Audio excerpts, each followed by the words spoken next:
3 little girls in identical navy coats stood perfectly still staring at his forearm. Their eyes were dark, unblinking, and entirely too familiar. Before he could ask where their parents were, the one in the middle pointed a small, pale finger. "Hello, sir. Our mother has a tattoo just like yours." The air inside the Wellington Academy auditorium smelled like floor wax and old money. It was the kind of scent that made Leo instantly hyper-aware of his boots, which were scuffed with dried mortar, and the fraying collar of his only decent button-down shirt. He didn't belong here. He knew it, the sharply dressed parents milling around the science exhibits knew it, and the security guard by the entrance who had checked his ID 3 times definitely knew it, but Finn was practically vibrating with excitement. "Dad, look at the pneumatic suspension on that bridge." The 7-year-old breathed, pressing his nose against the plexiglass barrier of the engineering display. Finn's hands were stuffed into the pockets of a hand-me-down corduroy jacket that was a size too big, a deliberate choice by Leo to hide the mended seams on the boy's shirt. "I see it, buddy," Leo said, resting a heavy, calloused hand on his son's shoulder. "It's distributing the weight across the arch, just like we talked about when we built the treehouse." Leo was a single father, a contractor who spent his days breathing in drywall dust, and his nights doing third-grade math at a kitchen table held together by wood glue and sheer willpower. His wife Sarah had died when Finn was 2. An aneurysm. Fast, silent, and totally indifferent to the wreckage it left behind. Since then, it had just been the 2 of them. Leo didn't complain. He worked, he provided, and he fiercely guarded the small, quiet life they had built. Bringing Finn to the Wellington Academy Scholarship Open House felt like stepping onto an alien planet. The tuition here cost more than Leo made in 3 years, but Finn was brilliant, the kind of quiet, sponge-like. Brilliant that public school teachers didn't know what to do with, and Leo had sworn he wouldn't let his own empty pockets be the ceiling for his son's potential. The auditorium was stifling. The ancient decorative radiators lining the brick walls were working overtime, pumping dry heat into the crowded room. Leo felt a bead of sweat slide down his neck. He tugged at his collar, claustrophobia tightening his chest. "I'm going to grab a brochure from the admissions table," Leo told Finn. "Stay right here. Do not cross the velvet rope." Finn nodded, completely mesmerized by a robotic arm sorting colored blocks. Leo took 3 steps back, retreating into the shadow of a massive marble pillar. He unbuttoned the cuffs of his shirt and rolled the sleeves up past his elbows, desperate for a fraction of cool air. As he folded the fabric back, the fluorescent lighting caught the dark ink staining his right forearm. It was a jagged, deeply unsymmetrical piece. A compass rose but warped the needles bending inward around an anatomically correct, bruised-looking heart. A thick, crude line of black ink slashed through the north coordinate, the result of a power surge in a cheap tattoo gun a decade ago. It was ugly. It was an amateur hour mistake, born in the back room of a dingy parlor in South Boston. He hated it. He loved it. He had spent 9 years refusing to get it covered up. "Sir," the voice was tiny, polite but unnervingly flat. Leo glanced down, wiping the sweat from his forehead with the back of his hand. 3 little girls were standing in a perfect, terrifying row staring up at him. They looked to be about 8 years old. They were identical. Not just similar, spooky, carbon copy identical. They wore matching navy pea coats with gold buttons, pleated grey skirts and black Mary Janes that shined like wet glass. Their hair was dark, pulled back into tight, severe braids. "Hey there," Leo said, his voice dropping into the gentle, non-threatening register he used with Finn's classmates. "You girls lost." They didn't answer his question. They didn't even look at his face. 6 dark eyes were locked entirely on his exposed forearm. The girl on the left tilted her head. The girl on the right mirrored the movement exactly a second later. The girl in the center took half a step forward.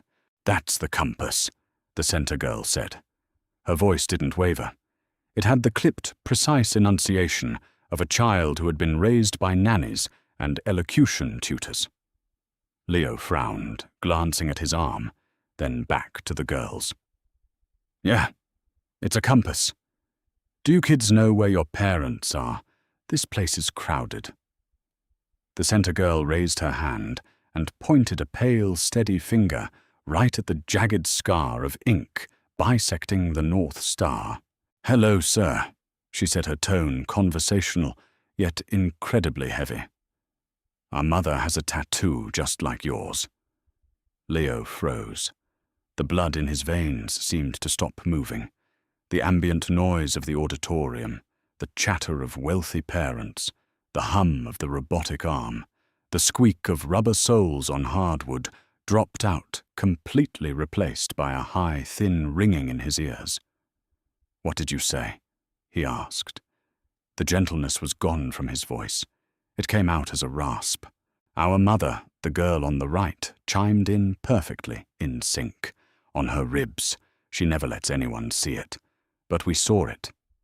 It's broken at the top," the girl on the left added, pointing to the exact spot where the tattoo gun had skipped all those years ago. Just like that, Leo felt his knees lock. The floor suddenly felt entirely unmoored. It was an impossible statement. Nobody had this tattoo. It wasn't flash art on a wall. He had drawn it himself on a napkin, stained with cheap beer, and it was inked onto his arm, and then 3 hours later, inked onto the ribcage of a girl who had sworn she would never leave him. A girl who had vanished into thin air 9 years ago, leaving nothing behind but an empty apartment and a note that read, "I'm sorry. I have to wake up now." "What is your mother's name?" Leo demanded. He dropped to one knee, putting himself at eye level with the triplets. His heart was hammering against his ribs like a trapped bird. "Kids, look at me. What is your mother's name?" The center girl blinked. "We aren't supposed to talk to strangers. You talked to me first," Leo said, his voice trembling despite his best efforts to lock it down. "Please, just tell me." Before any of them could answer, a shadow fell over them. "Harper. Piper. Quinn. What did I tell you about wandering off?" The voice was smooth, cold, and carried the effortless authority of someone used to ending careers with a flick of a pen. It was a voice Leo hadn't heard in 9 years, but he still heard it every single night in the bruised quiet, moments before sleep. Leo slowly stood up. He felt completely hollowed out. He turned around. Standing 10 feet away, flanked by 2 men in dark suits who radiated a quiet, lethal energy, was Victoria. She wasn't the girl from the dive bar anymore. The Victoria that Leo had known wore torn Levi's, smelled of vanilla and stale smoke, and laughed with her whole chest. She used to steal his oversized flannel shirts and paint her nails on his fire escape, spinning elaborate, cynical stories about the wealthy suits walking on the street below. She had told him she was a dental hygienist. She had told him her parents were dead. The woman standing before him now was a weapon wrapped in designer wool. She wore a slate-grey blazer tailored so sharply it looked like armor. Her dark hair, once wild and tangled, was ruthlessly ironed into a sleek bob that framed cheekbones sharp enough to cut glass. She looked tired. A deep cellular exhaustion rested beneath her pristine makeup, but she carried herself with the terrifying posture of a billionaire CEO, which, according to the magazine covers Leo had actively avoided looking at for the last half-decade, she was Victoria Croft, sole heir to the Croft telecommunications empire. She hadn't noticed him yet. Her eyes were fixed entirely on the triplets, her expression a mask of stern maternal irritation. I turned my back to speak with the Dean for 30 seconds. Victoria said, her heels clicking sharply against the hardwood floor as she closed the distance. The deal was that you stay by the perimeter. Do we need to renegotiate our terms? He has the compass. Mother the girl in the center. Harper maybe said, pointing back at Leo. Victoria stopped. Her gaze shifted from her daughters, traveling up the denim of Leo's jeans, past the frayed hem of his shirt, lingering for a fraction of a second on his exposed forearm, before finally crashing into his eyes. The reaction was instantaneous. It wasn't a gasp. It wasn't a dramatic hand to the mouth.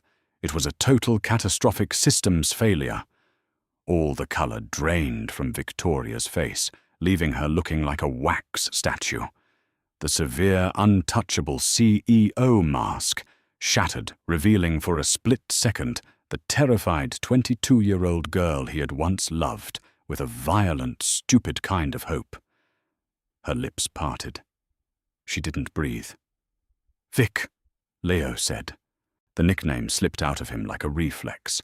An old habit dug deep into his muscle memory. It sounded pathetic in the cavernous, wealthy space of the auditorium. One of the bodyguards immediately stepped forward, his hand drifting toward the lapel of his jacket. "Ms. Croft, is there an issue?" Victoria didn't answer. She was staring at Leo as if he had clawed his way out of a grave. Her eyes darted to his face, his shoulders down to the tattoo and back to his eyes. She looked like she was waiting for him to vanish. "Dad!" A small hand tugged at the back of Leo's shirt. He flinched, the trance breaking. Finn had wandered over from the robotics exhibit, holding a glossy brochure. He looked up at Victoria, then at the 3 identical girls, his brow furrowed in confusion. "Dad, the robot broke a block. The guy said I couldn't keep it, but—" Victoria's eyes snapped down to Finn. She did the math in her head. Leo watched it happen. He saw her register, the boy register the age register, the fact that Leo had called him son.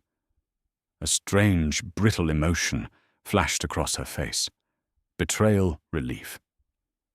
It was gone before Leo could decipher it, replaced instantly by the cold, dead-eyed shark she had become. "No issue, Marcus," Victoria said to her bodyguard. Her voice was perfectly level now, not a tremor in it. Just a mistake. She reached out her manicured hands, resting on the shoulders of 2 of the triplets, steering them firmly away from Leo. "Come along, girls. We're leaving. The science program here is derivative anyway." "Vic, wait!" Leo stepped forward, his hand instinctively reaching out. The second bodyguard shifted, blocking Leo's path with a chest like a refrigerator door. "Step back, buddy." The man rumbled, his tone low and flat. "I just want to talk to her," Leo said, his voice rising, drawing the irritated glances of nearby parents. He didn't care. 9 years of silence.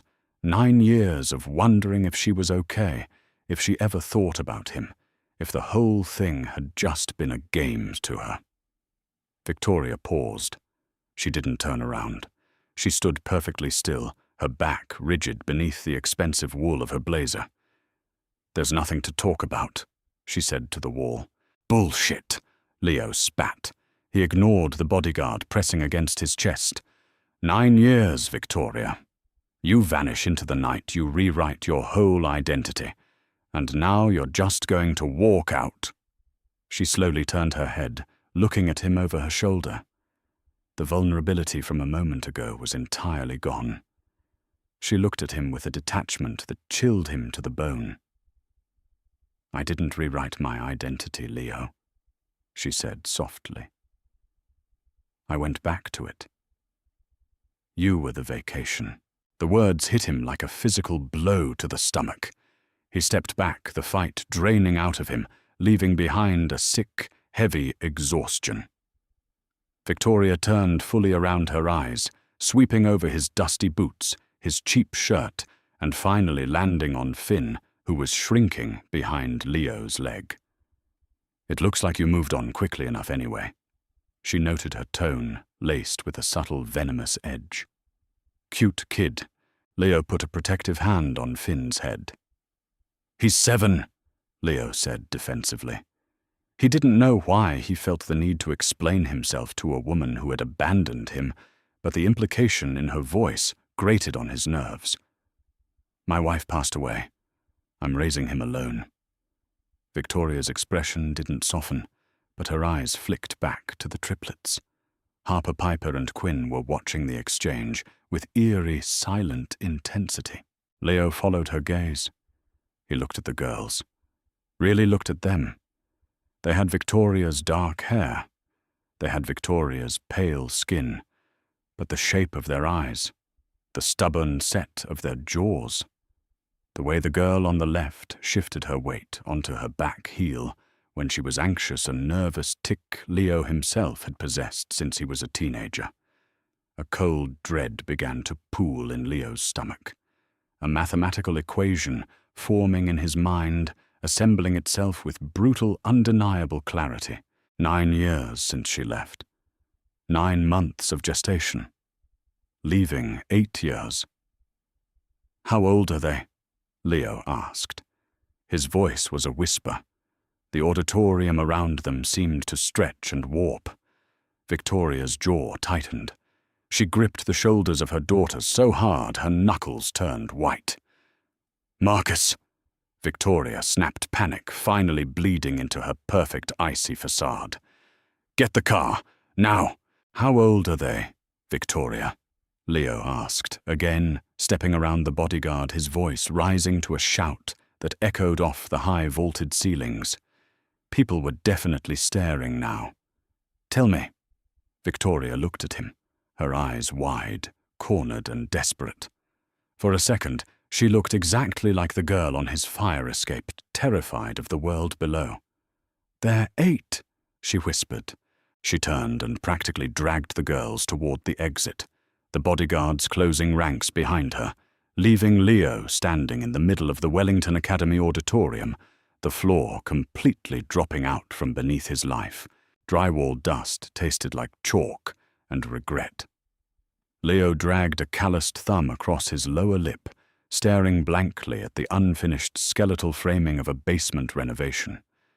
His nail gun sat idle on the concrete floor. His radio played low, a static-laced classic rock station that barely cut through the ringing in his ears. It had been 48 hours since the Wellington Academy.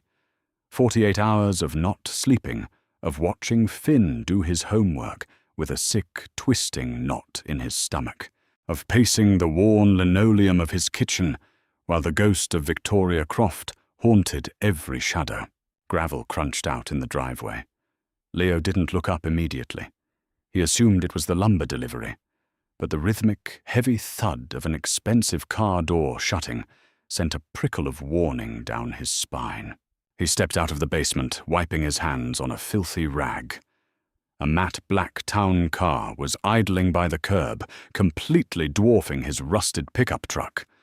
A man in a tailored charcoal suit, not the one from the auditorium, but someone equally broad and severe, stood by the chain-link fence. "Leo Hayes," the man said. It wasn't a question. "Get off my sight," Leo replied, his voice rough, from inhaling fiberglass. The man didn't blink.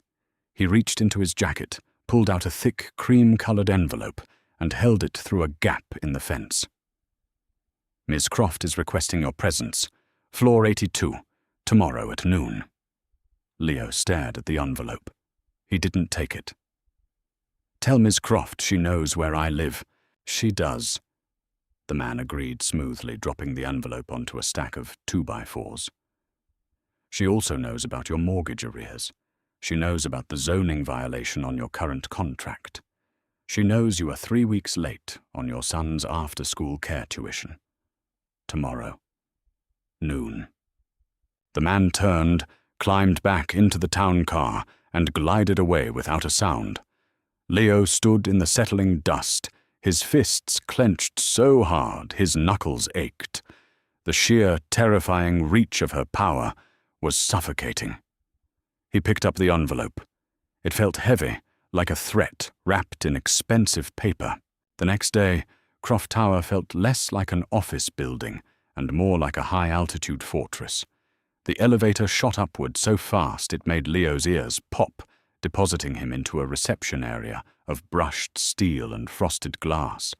It smelled faintly of ozone and expensive espresso. No one asked him for his name. A silent assistant simply nodded and opened a pair of massive oak doors. Victoria was standing by a floor-to-ceiling window, looking out over the sprawling grey grid of the city. She wore a black silk blouse and sharply pressed trousers. Stripped of the protective layer of her bodyguards and her daughters, she looked entirely isolated in the cavernous office. The doors clicked shut behind him, sealing them in absolute silence. "You're late," she said, not turning around. "Traffic." Leo lied. He walked toward the center of the room, his heavy work boots sinking into the plush carpet. "Why did you run, Vic?" She flinched at the nickname, her shoulders stiffening. She finally turned to face him. The cold corporate mask was slipping, revealing the exhausted, deeply fractured woman underneath. "I didn't run from you," she said, her voice tight. "I ran from him. My father." Leo let out a harsh, cynical laugh. "Your father? The guy you told me died of lung cancer when you were 12. "A necessary fiction," Victoria said smoothly, walking over to a wet bar and pouring 2 fingers of amber liquid into a crystal glass. "My father was Arthur Croft. He didn't just build this company, he consumed people to do it. When I was living with you in that terrible apartment I was hiding, I was trying to figure out a way to break my trust fund without triggering a legal war." She took a slow sip of her drink, her hand trembling slightly. "Then I found out I was pregnant, with triplets." She looked down at the glass. "Do you have any idea what Arthur would have done if he found out his sole heir was carrying 3 illegitimate children by a high school-educated carpenter? He wouldn't have just disinherited me, Leo. He would have dragged you into court. He would have buried you in legal fees until you broke. He would have taken them, and he would have raised them to be exactly like him. So you decided to play God." Leo shot back, closing the distance between them. The anger in his chest was a physical heat, burning away his intimidation. "You decided I was too weak to fight for my own kids. You were making $14 an hour." Victoria slammed the glass down on the marble counter. The sharp crack echoed loudly. "We were eating ramen on a mattress on the floor. Love doesn't pay for pediatric specialists, Leo. Love doesn't protect you from a billionaire with a god complex. I would have fought for you, and you would have lost." Victoria's eyes were bright with unshed tears, but her jaw was set like stone. "I went back to him. I made a deal. I took my place in the company I played the obedient daughter, and in exchange, he let me keep the girls. He died 4 years ago. I own all of this now. They are safe, completely untouchably safe." "They're safe." Leo repeated the words, tasting like ash. "And they don't know who their father is." "They know," Victoria corrected softly. She leaned against the counter, suddenly looking incredibly frail. "They're Croft women, Leo. They are entirely too smart for their own good. I told them the truth a year ago. I showed them a picture of you. I told them about the tattoo." Leo froze. "You told them? You?" "I had to. They were starting to ask questions I couldn't dodge anymore." Victoria crossed her arms, defensive again. "I didn't plan for them to recognize you at the auditorium. That was a catastrophic coincidence." "Is that what I am?" Leo asked. "A catastrophic coincidence?" Victoria looked away. "You're a complication, one I don't know how to handle." The silence in the penthouse was oppressive. Later that evening, Leo sat on a stark, white leather sofa that cost more than his truck. Victoria had brought him to her residence, a sprawling, immaculate apartment overlooking the bay. There were no toys on the floor, no scuff marks on the baseboards. It felt like a museum exhibit of a home. "They're finishing their tutoring," Victoria had said, before retreating to her study, leaving Leo alone to sweat through his shirt. He leaned forward, resting his elbows on his knees, staring at his rough, scarred hands. He thought about Finn, currently eating mac and cheese at Mrs. Gable's house. He thought about the 3 girls who shared his DNA growing up in this sterile, silent fortress. Soft footsteps sounded on the hardwood. Leo looked up. Harper, Piper, and Quinn stood in the archway of the living room. They were wearing identical grey cashmere sweaters and dark jeans. They didn't look scared. They looked deeply analytical, studying him like a complicated math problem. "Hello," Leo said, his voice cracking slightly. He cleared his throat. "Hey." The girl on the left. Piper, he thought, stepped forward. "Mother says you are our biological father." "Leo Hayes." "I am," Leo said. He didn't stand up. He wanted to stay small, non-threatening. "You can just call me Leo, though. The middle one." Harper tilted her head. "You don't have a lot of money. Mother says you build houses." "I fix them mostly," Leo said, managing a small, crooked smile. "I'm a contractor. I work with my hands." Quinn, the one on the right, stepped closer. She possessed a quiet, intense energy that the other 2 lacked. She stopped a few feet from him, her dark eyes locking onto his face. "Do you have other children?" Leo's heart gave a painful thud. He nodded slowly. "I do. I have a son. His name is Finn. He's 7. The girls exchanged a rapid, silent look. It was a language entirely their own, a micro-communication forged in the womb and perfected in this lonely penthouse. "Does he know about us?" Harper asked. "Not yet," Leo answered honestly. "I only just found out about you 3 days ago. It's a lot to process." Piper reached out her small fingers, lightly tracing the air above his arm, where the tattooed compass lay, hidden beneath his sleeve. "Why did you draw a broken compass?" Leo looked down at his arm. He rolled up his sleeve, exposing the jagged, scarred ink. The girls leaned in, slightly drawn to the imperfection. "Because sometimes things don't go the way you plan," Leo said quietly, the cynicism bleeding out of him, leaving only a raw, bruised truth. "Sometimes you lose your direction, and it leaves a mark. But it's still yours. You still have to carry it." Quinn looked up from the tattoo, her eyes searching his face. "Are you going to sue Mother for custody? Her lawyers are preparing for a protracted legal battle." Leo let out a short, incredulous breath. These kids were 8 years old, talking like corporate litigators. It broke his heart. "No," Leo said firmly. "I'm not going to sue your mother. I don't want her money. I don't want a war." "Then what do you want?" Harper asked, a sliver of genuine childish confusion finally breaking through her composed exterior. Leo looked at the 3 of them. He saw Victoria's sharp intellect, but he also saw his own stubborn chin, his own defensive posture. They were strangers, but they were tethered to him by an invisible, undeniable thread. "I want to know you," Leo said. His voice was thick. He didn't try to hide it. "I want to know what your favorite books are. I want to know who is the fastest runner. I want you to meet your brother. I want to build a tree house with you." The girls stared at him. For the first time, the identical synchronized facade slipped. Piper looked down at her shoes. Harper chewed on her lower lip.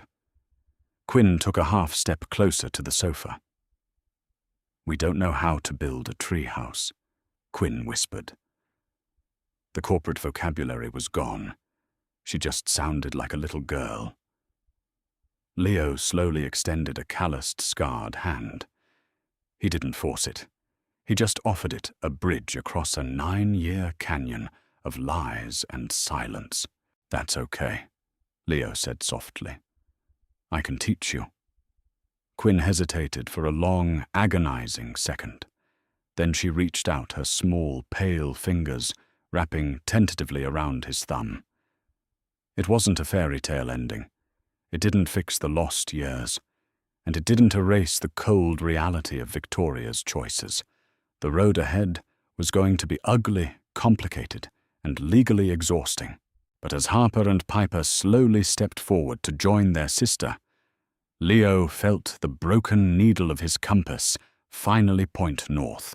If this raw, emotional story of family secrets and second chances gripped, you don't keep it to yourself.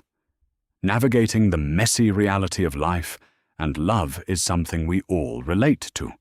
Hit that like button to support the channel, share this video with someone who loves a deeply grounded drama, and subscribe for more intense, character-driven storytelling every week.